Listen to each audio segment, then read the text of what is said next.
말씀 보도록 하겠습니다. 오늘 우리에게 주신 하나님의 말씀은 사도행전 5장 1절부터 5절, 23장 1절부터 5절, 9장 10절부터 19절입니다. 본문이 세 가지입니다. 우선 5장 1절부터 5절 함께 봉독하도록 하겠습니다. 사도행전 5장 1절부터 5절입니다. 아나니아라 하는 사람이 그의 아내 삽비라와 더불어 소유를 팔아 그 값에서 얼마를 감추네. 그 아내도 알더라. 얼마나 가져다가 사도들의 발 앞에 두니 베드로가 이르되 아나니아야, 어찌하여 사탄이 내 마음에 가득하여 내가 성령을 속이고 땅값 얼마를 감추었느냐. 땅이 그대로 있을 때는 내 땅이 아니며 판 후에도 내 마음대로 할 수가 없더냐. 어찌하여 이 일을 내 마음에 두었느냐. 사람에게 거짓말한 것이 아니요 하나님께로다. 아나니아가 이 말을 듣고 엎드려져 혼이 떠나니 이 일을 듣는 사람이 다 크게 두려워하더라. 23장 1절부터 5절입니다. 함께 봉독하도록 하겠습니다. 바울이 공회를 주목하여 이르되 여러분 형제들아, 오늘까지 나는 범사의 양심을 따라 하나님을 섬겼노라 하거늘 대제사장 아나니아가 바울 곁에 서 있는 사람들에게 그 입을 치라 명하니 바울이 이르되 회칠한 담이여, 하나님이 너를 치시리로다. 내가 나를 율법대로 심판한다고 앉아서 율법을 어기고 나를 치라 하느냐 하니 곁에 선 사람들이 말하되 하나님의 대제사장을 내가 욕하느냐. 바울이 이르되 형제들아, 나는 그가 대제사장인 줄 알지 못하였노라. 기록하였으되 너의 백성의 관리를 비방하지 말라 하였느니라 하더라. 아멘. 9장 10절부터 19절까지 함께 봉독하도록 하겠습니다. 그때 다메섹에 아나니아라는 제자가 있더니 주께서 환상 중에 불러 이르시되 아나니아야 하시거늘 대답하되 주여 내가 여기 있나이다 하니 주께서 이르시되 일어나 직가라 하는 거리로 가서 유다의 집에서 5사람 사울이라 하는 사람을 찾으라. 그가 기도하는 중이니라. 그가 아나니아라는 사람이 들어와서 자기에게 안수하여 다시 보게 하는 것을 보았느니라 하시거늘 아나니아가 대답하되 주여 이 사람에 대하여 내가 여러 사람에게 들사온즉 그가 예루살렘에서 주의 성도에게 적지 않은 해를 끼쳤다 하더니 여기서도 주의 이름을 부르는 모든 사람을 결박할 권한을 대제사장들에게서 받았나이다 하거늘 주께서 이르시되 가라. 이 사람은 내 이름을 이방인과 임금들과 이스라엘 자손들에게 전하기 위하여 택한 나의 그릇이라. 그가 내 이름을 위하여 얼마나 고난을 받아야 할 것을 내가 그에게 보이리라 하시니 아나니아가 떠나 그 집에 들어가서 그에게 안수하여 이르되 형제 사울아, 주 곧 내가 오는 길에서 나타나셨던 예수께서 나를 보내어 너로 다시 보게 하시고 성령으로 충만하게 하신다 하니 즉시 사울의 눈에서 비늘 같은 것이 벗어져 다시 보게 된지라. 일어나 세례를 받고 음식을 먹음에 강건하여 지니라. 아멘. 우선 우리 옆에 분들과 앞뒤 분들과 인사하도록 하겠습니다. 사랑합니다. 예, 사랑합니다. 사랑을 얘기했더니 쑥스러움이 조금 흘러나왔지만 얼굴에는 웃음이 번지는 아름다운 모습이었습니다. 한 번 더 인사하도록 하겠습니다. 내 안에 계신 예수님이 당신 안에 계신 예수님께 문안드립니다. 내 안에 계신 예수님이 당신 안에 계신 예수님께 문안드립니다. 오늘도 우리 안에 계신 예수님께서 성령님께서 말씀해 주실 때 또 우리가 찬양하며 기도하며 주님 앞에 결단하며 나아갈 때 우리를 통하여서 말씀해 주시고 우리들의 삶을 변화시키시는 놀라운 일들이 일어나게 되어질 줄 믿습니다. 오늘 본문이 3개입니다. 좀 많이 읽으셨죠? 오늘 본문 3개에 공통적으로 들어가는 것이 있었습니다. 딱 반복해서 들렸던 음성이 있었는데 어떤 것이었죠? 감사합니다. 역시 훌륭하십니다. 아나니아입니다. 사도행전에 보니까요, 아나니아라는 사람이 3사람이 나옵니다. 교회 안에서 첫 번째 아나니아는 성도, 또 한 사람은 대제사장, 그리고 한 사람은 예수님의 제자로 나옵니다. 이 3사람을 통하여서 우리가 바라보고 어떻게 나아가야 될지 다시 한번 우리가 깨닫는 그런 시간 되었으면 좋겠습니다. 세상 만물에는 어느 것 하나 의미 없는 것이 없습니다. 그리고 요즘에 어저께 갑자기 비가 와서 날이 시원해지고 너무 좋아졌습니다. 공기도 좋아졌고요. 그리고 길을 가다 보면요, 이름 모를 풀도 있고요. 그리고 거기에 벌레도 있습니다. 그런데 하나님께서요, 그 이름 모를 풀과 그리고 이름 모를 그 벌레들까지도 하나님께서 가치 있게, 하나님께서 그들의 의미 있게 하나님께서 지어주셨다라는 것을 우리가 알 수 있습니다. 그리고 그것을 통하여서 그 가치에 맞게끔 그들이 사람들에게, 그리고 그 자연의 아름다운 것들을 함께 하는 그런 의미를 가지고 있는데요. 그것을 각자에게 의미와 그리고 각자의 몫을 나타냅니다. 이것을 뭐라고 표현하냐면요, 값이다라고 표현합니다.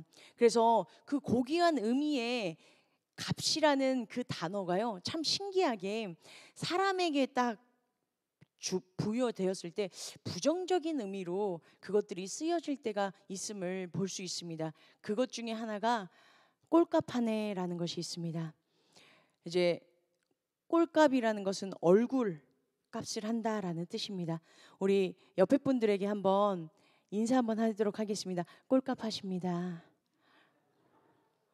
어떻게 차마 하지를 못하시는 뜻이 있습니다. 이렇게 이제 인사를 하려고 했었던 이유는요, 너무 잘생기셨고 너무 아름다우시기 때문에 얼굴값 하십니다라는, 그렇게 기분은 좋아 보이지 않으십니다. 죄송합니다. 이 꼴값 한다라는 이 뜻이요, 얼굴 값을 한다라는 뜻인데요, 저희가 옆에 분들에게 잘 이야기하지 못하는 이유가 부정적인 뜻들이 그 안에 내포되어져 있기 때문에 우리가 그런 생각을 하고 있습니다. 그리고요, 또 저희는 이름값 한다라는 그런 이야기를 합니다. 여기에서 이름값 한다라는 건 어떻게 보면 그 이름에 맞춰서 그게 너무 비싸거나 아니면 이름에 맞지 못하게 이름이 아까운 그런 것들이 있다라는 것이 이중적인 의미가 또 그 안에 들어가 있고요. 그리고 나이값이다라고 할 때 우리도 나이값이라고 할 때는 긍정적인 것들보다는 약간 부정적인 것들이 이 안에 들어가 있음을 우리가 볼 수 있습니다. 그 이유는 어떤 거에 대한 가치를 부여할 때는요, 그 합당한 그 가치가 행동과 그 기대에 대해서 부합하기를 원하기 때문에 그것에 부합하지 않을 때 실망하는 그런 내용들로 인하여서 그것이 부정적인 내용들이 그 안에 내포되어져 있다는 것을 이야기를 하고 있습니다. 말씀드렸던 것처럼 오늘 본문은요, 3명의 인물이 나옵니다. 첫 번째는요, 초대교회 성도인 아나니아입니다. 하나님 앞에 오순절 성령 강림 이후에 자신의 땅을 팔아서 하나님 앞에 바치려고 했지만 욕심이 생겨서 그걸 감추었다가 죽은 사람. 두 번째는요, 대제사장입니다. 그런데 바울을 심판하려고 서 있다가 바울이 한 말이 마음에 들지 않아서 사람을 시켜서 바울의 입을 치라라고 얘기했던 그 사람이 대제사장입니다. 그리고 세 번째는요, 분명히 사울이라는 사람이 어떤 사람인지 알매도 불구하고요, 예수님께서 가라고 하니까 그 뜻대로 갔던 그 사람이 바로 아나니아다라는 그 3명의 사람이 있습니다. 오늘요, 같은 이름입니다. 그런데요, 다른 가치를 나타내는 이들의 모습을 보고요, 오늘 우리에게 말씀해 주신 하나님께서 어떻게 말씀하시는지, 또 우리는 어떻게 하나님께서 우리들의 이름에게 붙여주신 것들을 어떻게 응답하는지 다시 한번 돌아보고 우리의 가치를 하나님 앞에 올려드리시는 우리 귀한 성도님들 되어주시길 간절히 소망합니다. 첫 번째 나오는 아나니아의 배경을 좀 보면요, 4장 33절부터 그 내용들이 이제 나오기 시작합니다. 33절부터 37절에 보니까요, 이때 성령님이 임하셔서 부흥이 일어났습니다. 은혜가 가득 넘쳤습니다. 그래서 36절부터 37절에 보니까요, 어떤 내용이 있냐면요, 자신의 땅을 팔아서 레위 족속인 요셉이라는 사람이, 바나바라고도 부르는, 잘 아시는 바나바라는 이 사람이요, 자신의 밭을요 팔아서 사도들 앞에 놓는 일들이 일어났습니다. 그래서요, 서로 통용하고요, 가난한 자들이 없게끔 세워주는 그 일들이 일어났습니다. 이 당시의 시대에는요, 이들의 마음 가운데 어떤 마음이 있었냐면요, 예수님을 전하고 이제 예수님의 재림으로 인하여서 새로운 땅이 올 것이라는 그 기대를 가진 그리스도인들이요, 사도들을요 존경의 눈으로 바라봤다는 것들이 있었습니다. 그런데 거기에 바나바라는 이 사람이요, 그 땅을 팔아다가 사도의 발 앞에 두었을 때 많은 사람들의 부러움과 존경을 한 몸에 받았을 것이라는 것입니다. 그래서요, 여기서 사도들 발 앞에 놨다라는 것은요, 이건 개인적으로 사도들에게 준 것이 아니라 이것을 통하여서 특정한 목적을 가지고 하나님의 뜻에 향하여서 써달라는 마음을 가지고 그 앞에 놓았다라는 것입니다. 그런데요, 이 아나니아가 이것을 봅니다. 바나바는요, 순전한 마음으로 온전히 하나님께 바쳤다면요, 아나니아는 이거를 딱 보고 나서 다른 마음으로 이 땅을 팔게 되어지고요, 그리고 다른 모습으로 걸어가다가 죽음을 결국에는 맞게 되어지는 안타까운 일들이 일어나게 되어졌습니다. 이 사도행전은요, 누가가 적었는데요, 누가가 기록했는데, 이 기록했을 때 우리가 오해하는 것이 있습니다. 뭐냐면 영적으로 타락하면 이런 심판이 있을 것이다, 하나님께 드린다고 해놓고 안 바치면 이렇게 죽음이 온다라는 그런 무서운 것, 심판이 있을 거다라는 것으로 우리를 겁주기 위해서 이렇게 쓴 것이 아니라는 것입니다. 왜냐면요, 지금 이 시대에 하나님께서 성령 강림 이후에 새롭게 교회를 하나님께서 이끌어 가주셔야 되는데요, 지금 영적인 불순물이 이 안에 들어와서 이 악한 것들로 인하여서 교회가 막아지는 것들을 하나님께서 원치 않으시기 때문에 이 일들을 보여주셨다라는 것입니다. 왜죠? 자기의 이익을 위해서, 또 자기의 이름을 높이기 위해서 시기와 질투로 위선된 모습으로 주님의 일들을 감당하며 나아갔다는 것입니다. 그게 바로 아나니아의 모습임을 이야기를 하고 있습니다. 그래서요, 이것을 어떻게 의미를 하고 있냐면요, 지금 이 속마음을 가지고 있었던 이 일들이 교회에 큰 타격을 입혔음을 어디와 똑같이 이야기를 하고 있냐면요, 여호수아에서 보면 아간이 아이성 전투에 갈 때 실패하는 원인들을 제공하지 않습니까? 그 이유가 지금 아나니아가 했었던 것과 똑같은 멈춤으로 나아간다라는 것들을 이야기를 하고 있습니다. 그래서 어떤 신학자가 이렇게 이야기를 하고 있습니다. 아나니아의 이야기가 사도행전에서 한 일은 아간의 이야기가 여호수아에서 한 일과 같다. 두 이야기 모두 속임수의 행위로 하나님의 백성의 승리에 찬 전진을 중단시켰다라고 이야기를 하고 있습니다. 지금 하나님의 나라와 그리고 하나님의 교회가 나아갈 때 없어져야 되는 것 중에 하나가 어떤 거냐면요, 바로 위선과 시기와 질투, 자기의 높아짐, 이 모든 것들이 제거되어져야 됨을 지금 이야기하며 나아가고 있다는 것입니다. 그리고요, 2절과 3절에 보면요, 감추었다라는 뜻의 히브리어가, 헬라어가 나옵니다. 이게 노스피조마이라고 얘기를 하는데요, 이것은 횡령하다, 감추다라는 뜻을 이야기를 하고 있는데요, 이것은요, 큰 것을 횡령한 것이 아니라요, 작은 것을 감추었고 작은 것을 횡령했다라는 뜻이 이 안에 들어가 있습니다. 이것을 대조적으로 누구와 비교하냐면요, 바나바가 바친 것은요, 아그로스라고 해서 큰 밭을 이야기를 합니다. 그런데 지금 이 아나니아가 바친 거는요, 코리온이라고 해서 작은 밭을 이야기합니다. 그래서 지금 작은 것을 바침에도 불구하고 그거에서 얼마의 일부를 뗐습니다. 그건요, 아마도 이들이요, 남들보다 조금 더 높아지려고, 남들보다 자기가 조금 더 나은 모습을 보여주고자 하는 그 마음이 속에서 욕심으로 일어났을 것 같고요. 그리고 또 하나는 지금 성도들이 그렇게 바치고 있는데 자기들만 그렇게 바치지 않으면 안 될 것 같다라는 불안감, 그런 것들로 인하여서 지금 팔긴 했는데 견물생심이라고 물질을 눈앞에 딱 보니까 어떻게 됐죠? 아까운 마음이 들었습니다. 그래서 그거를 조금 횡령했다라는 것입니다. 그런데요, 여기에서 보니까 베드로가 아나니아의 모습을 보고 이것이 어떤 것들로 가득 찼기 때문에 이루어졌냐라는 것은 3절에 이야기를 하고 있습니다. 저희가 3절 함께, 5장 3절 함께 읽도록 하겠습니다. 시작. 베드로가 이르되,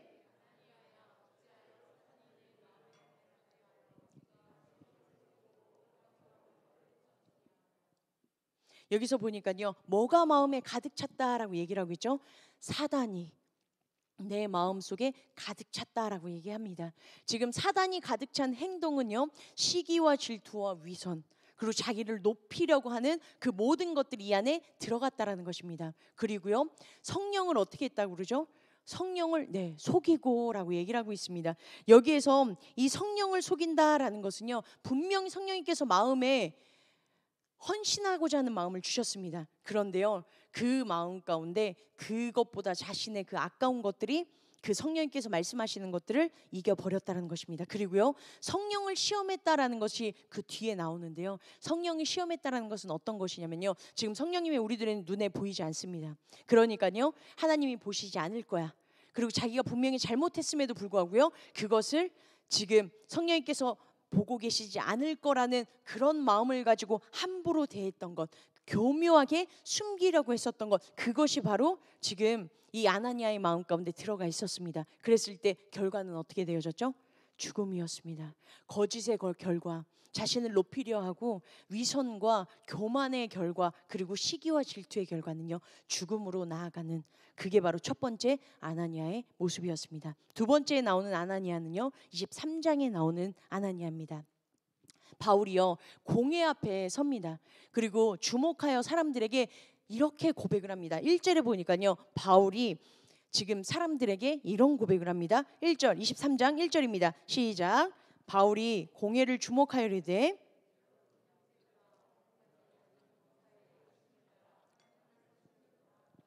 아멘. 오늘까지 나는 범사의 양심을 따라 하나님을 섬겼습니다 라고 지금 바울이 고백하면서 이제 시작을 합니다. 그런데 이것을요, 원어적인 풀이로 어떻게 얘기하고 있냐면요, 나는 지금 이날까지 완벽하게 선한 양심으로 하나님 앞에서 삶을 살았습니다 라는 것을 지금 바울이 선포했다라는 것입니다. 그런데요, 하나님 앞에서 삶을 살다라는 그 뜻이, 속뜻은 어떤 뜻을 가지고 있냐면요, 시민권에 따라 살다라는 뜻을 가지고 있습니다. 시민권에 따라 살다라는 것은요, 자신이 하나님의 나라에 속한 사람, 그리고 그 백성으로서의 역할을 감당했다. 어떤 역할이죠? 하나님께서 나를 구원해 주시고, 그리고 나를 위하여서 십자가 져 주신 그것을 선포하지 않고서는 내가 가만히 있을 수 없다라는 그 사명을 가지고 그것을 선포하며 나아갔다라고 얘기를 하면서 뭐라고 얘기하냐, 이 모든 것의 증인은 내 양심이다라고 얘기를 합니다. 왜냐하면 그만큼 하나님 앞에서 신실함을 나타내기 때문임을 고백하고 있습니다. 그런데 이것을 누가 듣죠? 대제사장 아나니아가 듣습니다. 그런데요, 이것이 아나니아의 귓가에 좋지 않게 들렸습니다. 왜냐면요, 양심에 따라 자기가 하나님 앞에 선하게 아무런 꺼리낌 없다라는 말이요, 마음에 들지 않았기 때문입니다. 그랬을 때 어떻게 말을 하냐면요, 옆에 사람에게 바울의 입을 쳐라라고 이야기를 합니다. 원래 이스라엘 율법 가운데요, 그 죄가 정해지지 않고서는 죄인 취급을 하면 안 된다라는 법이 있습니다. 그리고 또 어떤 법이 있냐면요, 이런 법이 있습니다. 율법이 여러 가지가 있는데요, 사람의 존귀함과 존엄을 위해서 이러한 법도 이 안에 들어가 있습니다. 어떤 거냐면요, 하나가 한 이스라엘 백성의 볼을 때리는 자는 말하자면 하나님의 영광을 때리는 것이다. 또 하나는요, 한 사람을 치는 자는 거룩한 자를 치는 것이다 라고 이야기를 하고 있습니다. 그러면요, 지금 죄인이라고 판명되지 않았는데 친다라는 건요, 지금 율법에 나왔던 것들을요, 지금 지키지 않고 있다라는 것입니다. 지금 직분이 뭔데요? 대제사장입니다. 누구보다도 하나님의 말씀을 잘 알고 있고요, 율법을 잘 지켜야 되는 사람이 누구였냐면요, 대제사장이었습니다. 그런데요, 이것을 지금 자신의 권위와 자신의 힘 앞에서 자신의 생각에 맞지 않으면 그것들을 묵살시킬 수 있는 사람, 그 사람이 바로 아나니아였습니다. 그래서 이 아나니아가 어떤 사람이냐라는 것을요, 역사서에 보니까 이렇게 표현하고 있습니다. 요세푸스 역사가 잘 알고 계시죠? 그 책에 보니까요, 이 아나니아에 대해서 이렇게 표현을 하고 있습니다. 이 아나니아는요, 네데바에우스의 아들로서 대제사장 요셉의 후계자다라고 이야기하고 있고요. 그리고 AD 47년에 헤롯 아그리파 1세의 동생인 칼키스 헤롯에게서 대제사장 직분을 받는다고 합니다. 그리고 AD 58년부터 59년까지요, 강력한 힘을 발휘하면서 그때까지 자신의 명성을 떨쳤던 사람, 그 사람이 바로 아그리파다라고 얘기를 하고, 아나니아다라고 얘기를 합니다. 그리고요, 이 사람에 대해서 뭐라고 표현을 하냐면요, 그는 잔인하고 탐욕스러웠으며 탈무드에 따르면 이 사람은 개걸스러웠다라고 표현을 했다라고 합니다. 그리고요, AD 66년에요 유대 전쟁이 일어납니다. 그때 유대의 열심당원에게 살해를 당합니다. 왜냐하면 친로마적인 성향이 있었기 때문에 그를 살해를 합니다. 그리고 이 자료들에 따르면요, 이 아나니아라는 대제사장을 어떻게 평가를 하냐면 이렇게 평가합니다.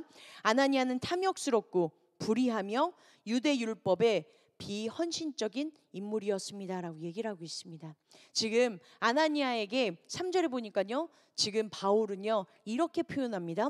회칠한 무덤이다라고 표현을 하고 있습니다. 어떤 뜻이죠? 겉은 화려합니다. 근데 속은 썩어 있다라는 것을 얘기하고 있습니다. 겉은 멀쩡한데 속에는 하나님께서 기뻐하시지 않는 것들로 가득 차 있는 사람이다라고 이야기를 했다라는 것입니다. 그러고요, 이 대제사장 삶도요 교활하고 간사했고요, 로마의 그 권세에 힘입어서 살아가는 그러한 하나님의 사람으로서 대제사장으로서의 직분을 수행하는 사람은 아니었음을 지금 이야기하고 있습니다. 그리고 이제 세 번째 아나니아를 이제 보도록 하겠습니다. 이 세 번째 아나니아는요 다메섹에 사는 예수님의 제자였습니다. 처음부터 좀 다르다라는 것을 느낍니다. 다메섹에 있을 때 예수님께서 아나니아야라고 부릅니다. 그랬을 때요 뭐라고 대답하냐면요, 주여 내가 여기 있나이다라고 대답을 합니다. 이것은요 주님과 끊임없는 교제를 했다라는 것들을 나타내주고 있습니다. 왜냐하면 예수님께서 사울에게 나타내 주시죠. 그리고 사울아 사울아라고 이야기를 합니다. 그랬을 때 사울이 놀래서 주여 니시오니까 라고 물어봅니다.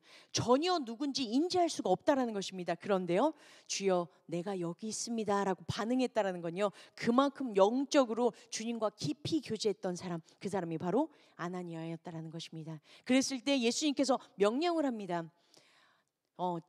직가라고 하는 그곳에 가서 유다 사람의 집에 있는 5사람 사울이라는 사람에게 찾아가서 눈에 있는 비늘을 벗겨줘라라고 얘기를 합니다. 그런데 일부러 예수님께서 뭐라고 얘기해 주시냐면요 5사람 사울이라고 얘기를 해주십니다. 이유는 뭐냐면요 유대에는 이름이 똑같은 사람들이 많이 있습니다. 그렇기 때문에 직역해서 가르쳐 주신 겁니다. 5사람 사울, 예수님을 핍박하는, 예수님을 믿는 자들을 핍박하는 그 사람에게 네가 가라라고 지금 말씀해주고 계시다라는 것입니다. 그 얘기를 듣고요 아나니아가 놀랍니다. 그리고 다시 한번 예수님께 물어봅니다. 13절과 14절 저희들이 함께 보도록 하겠습니다. 9장 13절과 14절 아나니아가 대답하는 거 함께 읽도록 하겠습니다. 시작.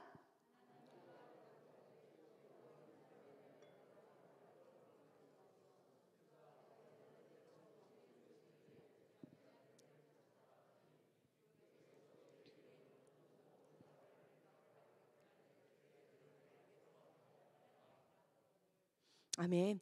여기서 보니까요 지금 이렇게 사울에 대해서 아나니아가 잘 알고 있는 것 예수님께 다시 한번 이야기한다라는 건요 사울의 명성이 어떤 건지에 대해서 지금 한 번 더 말하고 있는 것입니다. 그런데요 여기에서 보니까 13절과 14절에 보니까요 주의 성도와 주의 이름을 부르는 자들을 해하고 결박하려고 이런 일들을 하고 있습니다라고 얘기를 하고 있습니다. 이 표현은요 9장 1절 2절에 보니까요 주의 제자 그리고 그의 도를 쫓는 사람들이라는 표현이 나옵니다. 그것과 동일한 의미로 사용하고 있다는 것입니다. 여기에서요 13절에 주의 성도다라고 얘기를 하고 있는데요 여기에서 이 성도는요 거룩한 자들을 이야기를 하고 있습니다.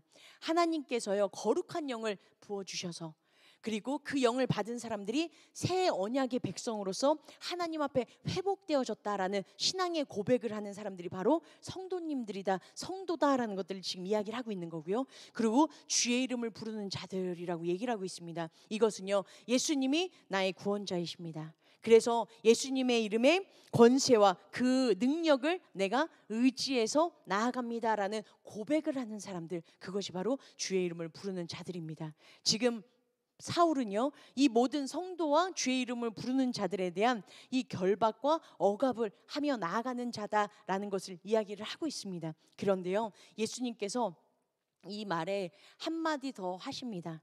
바울이 되어져서, 사울이 이제 바울이 되어져서 어떻게 하나님의 일들을, 예수님의 일들을 감당할 건지에 대해서 이야기를 해주십니다. 그랬을 때 아나니아가요, 그 이야기를 듣고 바로 순종합니다. 다른 것들이 아닙니다. 분명히 자신의 이해와 자신의 마음에 맞지 않았습니다. 그렇죠? 사울을 눈을 벗겨줬을 때 어떤 일들이 일어날지 바로 자기를 잡아갈지도 모르는 그런 상황임에도 불구하고요, 누가 말씀하셨기 때문에요? 예수님께서 말씀해 주셨기 때문에. 자신의 이치와 자신의 계산과 자신의 경험이 아니었습니다. 누가 말씀해 줬기 때문이죠? 예수님께서 말씀해 주셨기 때문에 그 말씀에 의지해서 갑니다. 그리고요, 어떻게 하죠? 찾아갔을 때 뭐라고부터 얘기하냐면 형제 사울아라고 부릅니다. 이 형제 사울아라는 이 부름에는요, 어떤 것이 들어가 있냐? 그게 바로 주의 성도, 주의 이름을 부르는 자들, 그의 도를 쫓는 사람들, 그리고 그의 제자임을 이야기하는, 그래서 그들의 한 공동체로 받아준다라는 것들을 지금 선포하며 나아가고 있습니다. 그리고요, 안수 기도를 했더니 어떻게 되어졌죠?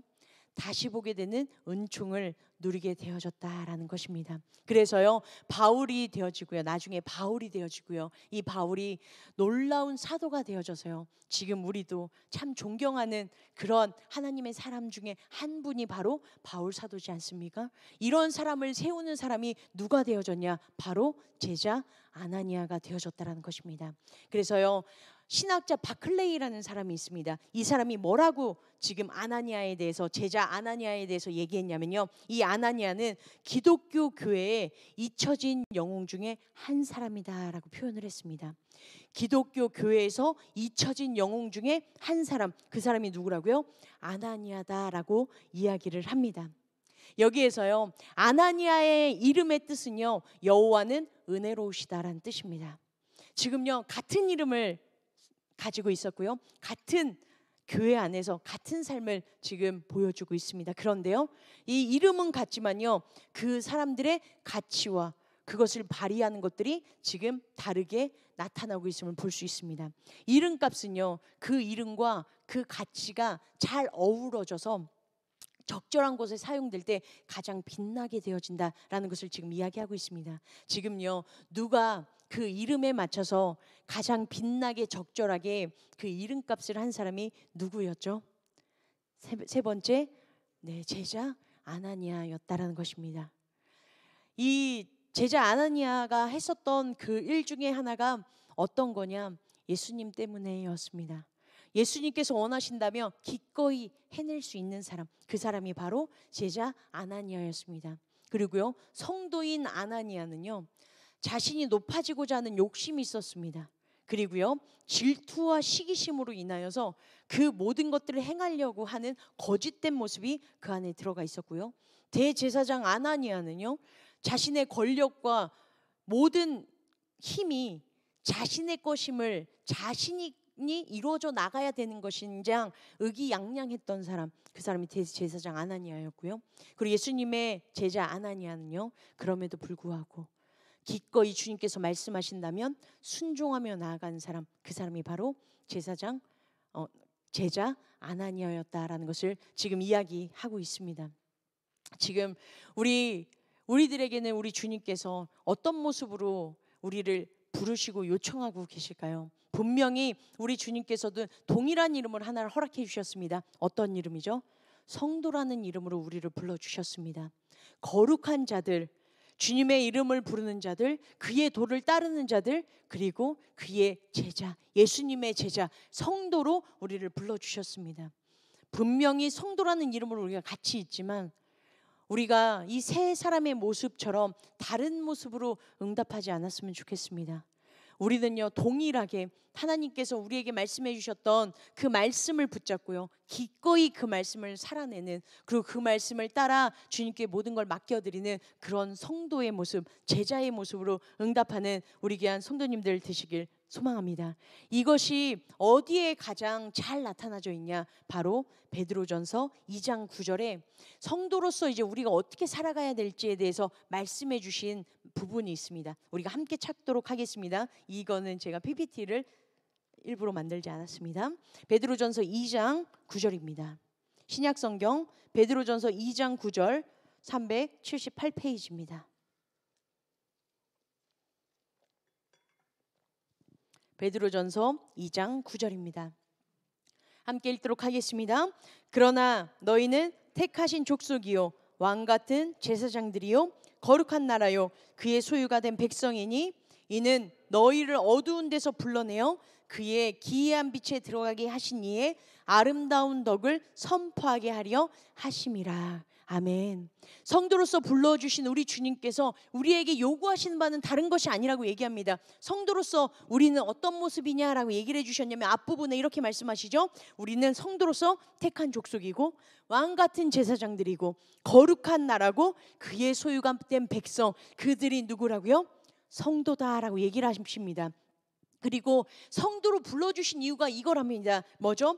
어두움 가운데서 우리를 불러주신 이유, 우리가 성도가 아니었을 때, 주님의 제자가 아니었을 때, 주님을 모르는 자들이었을 땐 우리가 죄와 사망에 허덕거렸던 아픔 속에서 헤맸던 그런 영혼이었는데요, 우리를 그 어두운 데서 불러주셨대요. 어떤 걸 하기 위해서요? 그의 기이한 빛, 어떤 거죠? 생명의 빛을 우리에게 주셔서 그 아름다운 덕을 선포하게 하시려고. 그 아름다운 덕이 뭐죠? 우리가 죽을 수밖에 없는 죄인을 우리를 살려주시고 우리를 주님의 자녀라 불러주신 것.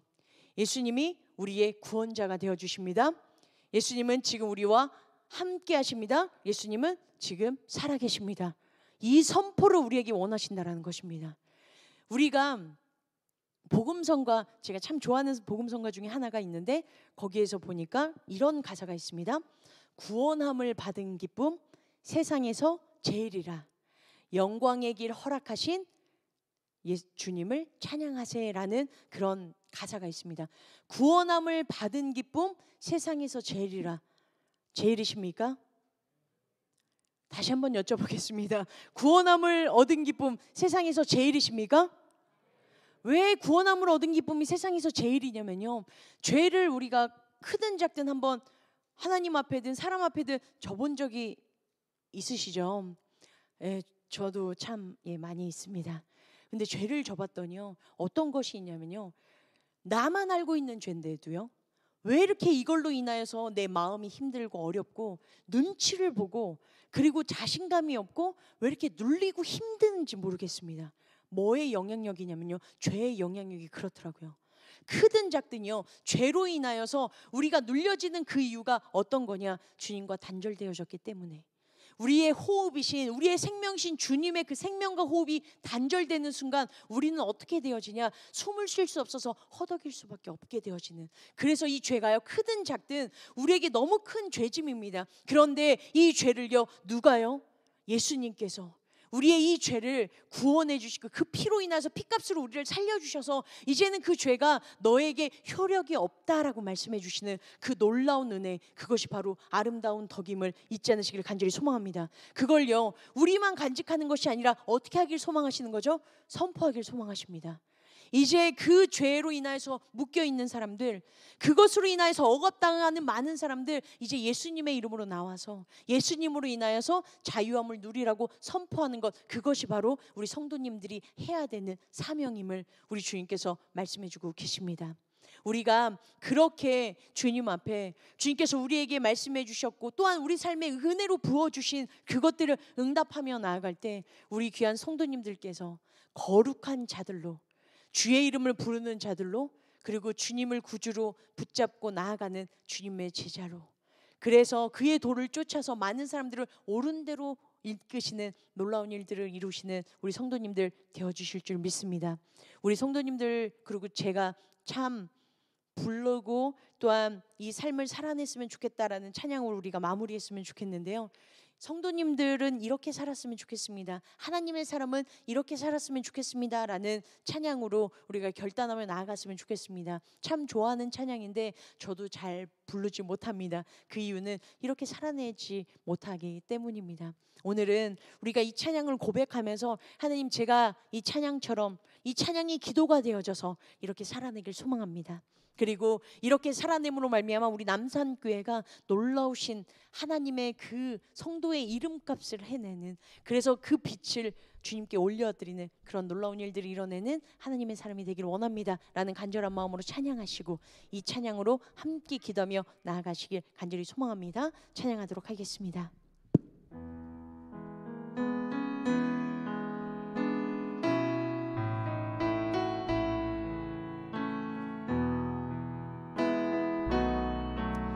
낮엔 해처럼 밤엔 달처럼,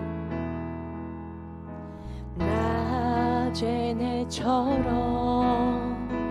밤엔 달처럼 그렇게 살 순 없을까? 욕심도 없이 어두운 세상 비추어 온전히 남을 위해 살듯이. 우리 다시 한번 고백할까요?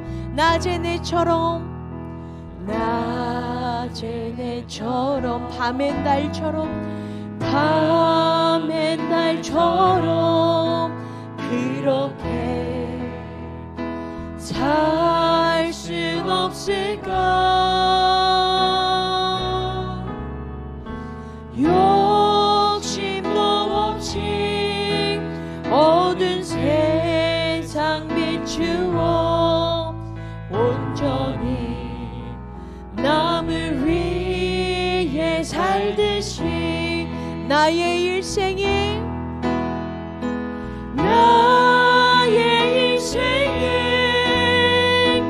꿈이 있다면 이 땅에 빛과 소금 되어 가난한 영혼, 지친 영혼을 주님께 인도하고픈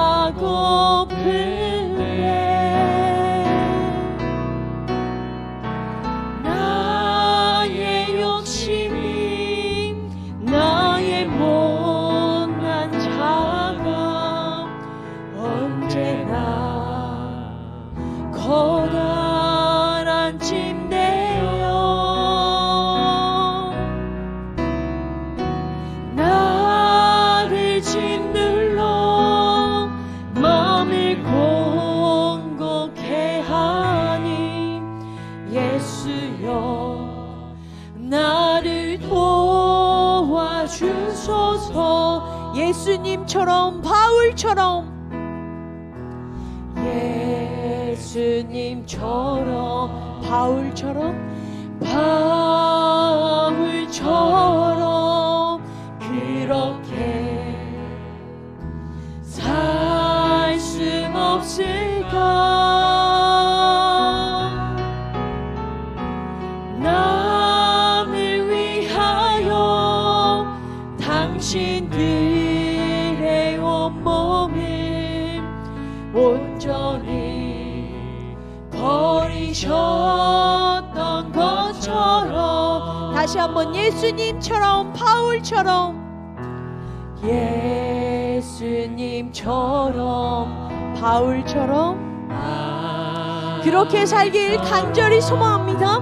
그렇게 살 순 없을까? 남을 위하여, 남을 위하여 당신들의 온몸을 온전히 버리셨던 것처럼 주의 사랑은, 주의 사랑은 베푸는 사랑, 값없이 그저 주는 사랑.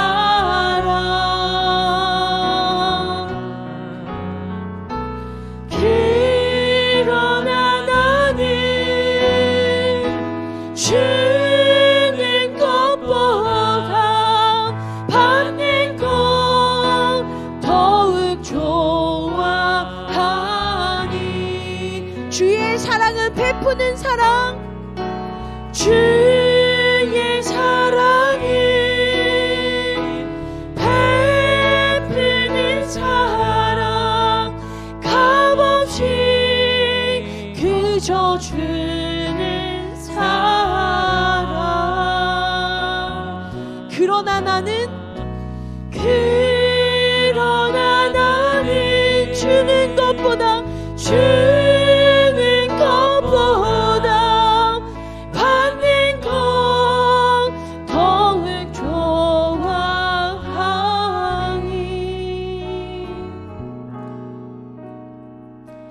나의 입술은 주님 닮은 듯하나 내 맘은 아직도 주하여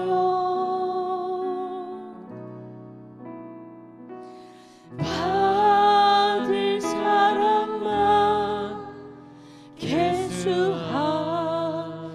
있으니 예수여 나를 도와주소서.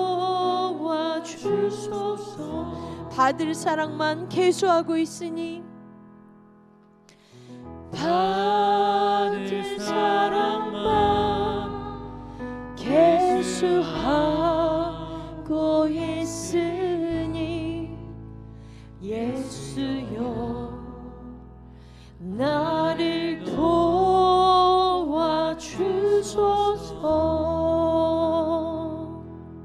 우리 시간 함께 기도하며 나아가도록 하겠습니다.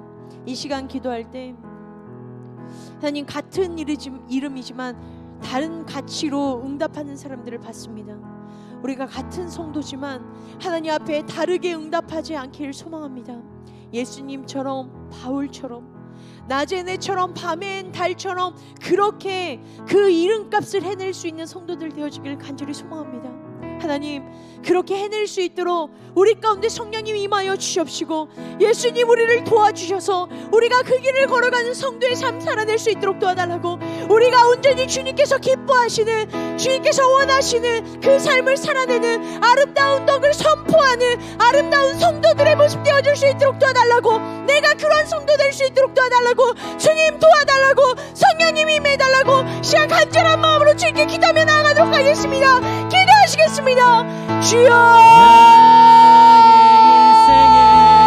하나님 아버지, 이 시간 우리의 마음으로 온전히 주님 앞에 올려드리며 나아갑니다. 하나님, 거룩한 자들, 주님의 이름을 부르는 자들, 예수님이 나의 구주가 되어주셔서 그 이름의 능력과 권세를 의지하며 나아가는 우리들의 고백이 되어지는 우리들의 모습, 또한 주님의 말씀을 따르는 자들, 또한 주의 제자들, 하나님, 그것이 바로 우리지 않습니까? 하나님, 더 이상 하나님 내 욕심과 내 위신과 시기와 질투로 인하여서 내가 높아지려 하는 그런 모습들이 있습니까? 아니면 내가 좀 높은 지위에 있다고, 아니면 내가 조금 잘 나가고 있다고 주님의 말씀을 무시하며 내 마음대로 주님까지도 마음대로 움직이며 나아가는 그런 모습들이 있지 않습니까? 하나님, 이 시간 내려놓기를 원합니다. 오직 주님께서 말씀하시며 예수님 때문에, 예수님으로 인하여서 움직이는 제자 아나니아처럼 우리가 그런 성도 되어지기를 원합니다. 예수님께서 말씀해 주시며 예수님께서 인도하여 주시며 그 길을 걸어내는 그러한 성도님들의 삶, 그것이 바로 우리들의 모습 되어줄 수 있도록 주님 도와주시옵소서. 그리하여서 주님, 우리를 통해서 놀라우신 하나님의 일들을 이뤄내시는 것 우리 남산교회가 경험하기를 소망합니다. 우리 남산교회가 그 전초전이 되고 그 밑바탕이 되어져서 주님의 나라를 확장하며 나아갈 수 있는 우리 귀한 남산교회 되어줄 수 있도록 우리 성도님들 한 분 한 분 붙잡아 주시며 주의 사랑으로 세워주시며 함께하여 주시옵소서. 하나님, 우리가 다시 한번 고백합니다. 하나님, 성도로서 이름값 할 수 있도록 나의 이름이 어떤 건지 제대로 분별하며 나아갈 수 있도록 더 이상 다른 것들의 이름을 불려주는 것이 아니라 거룩한 자들로 주님의 제자로 불려줄 수 있는 우리들의 모습 되어줄 수 있도록 주님 인도하여 주시옵시고 기름 부어 주시옵시고 역사하여 주시옵소서.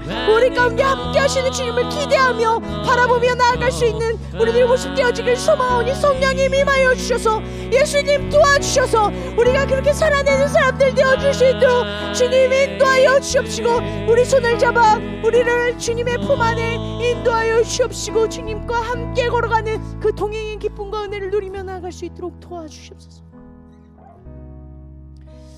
하나님 아버지, 감사합니다. 우리를 성도라는 이름으로 거룩한 자로 우리를 불러주심에 감사드립니다.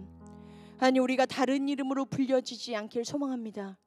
오직 우리를 성도로 거룩한 자로, 주의 이름을 부르는 자로, 그의 말씀을 따르는 자로, 주의 제자로 우리가 그렇게 불려지길 소망합니다.